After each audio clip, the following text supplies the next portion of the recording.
G'day folks, another quick little DIY tip for you. I'm removing this strip of timber along here. I need to get to the bricks behind it. Now I've got the first 3 screws out. I've got to the last screw here and it will not budge one bit. It's always the last screw too that you come to that just won't budge. Now I can keep trying and trying and trying to get that, and what happens is it pulls over and ends up rounding out that Phillips head section in there. You'll end up rounding it out, and if it does do that, I'll show you shortly how to fix that as well. But what you need to do is basically create yourself a compact, or an impact driver I should say. You can go and use an impact driver, but if you don't have one, your screwdriver, firstly make sure you got the tip to fit it properly. Not too small, not too big, just right, like the Goldilocks says.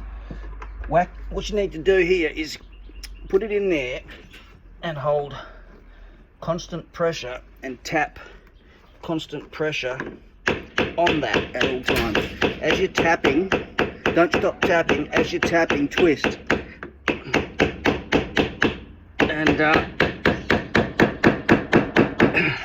that moves a little bit at a time. Eventually you just got to keep that pressure on it. You're basically creating an impact driver, and eventually you get that enough so it comes out. I've just about got it, but I've been at this for a good 5 minutes, a good 5-10 minutes I've been at this,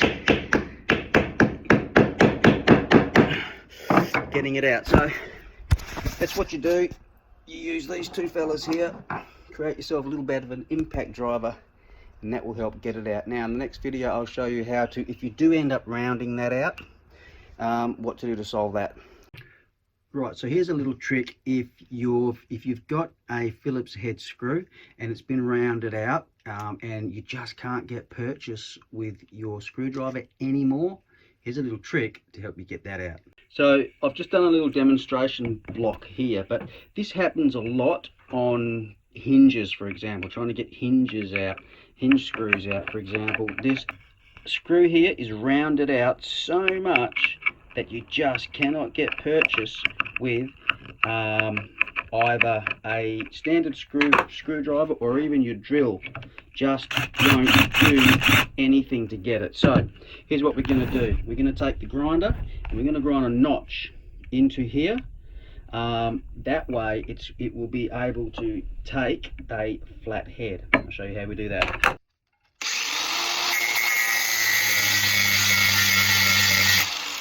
Okay, so as you can see now, I have grinded a line straight through that. Often if it's embedded into the material behind it, you will have to sacrifice some of the external of that. If it's a hinge, for example, you might have to sacrifice the hinge in order to get the screw out, but at least you've got the screw out and you can take the whole hinge out and replace it with a new one. So here's what's happened here now. I've got this groove in through here. I can now put the flathead screwdriver into that groove, and that will come out very easily, and away you go. The screw's out and you're on your way. Well, there you go folks, a couple of little tips for you DIY wise to hopefully save you some money and at the end of the day to get the job done. All right, give that a go.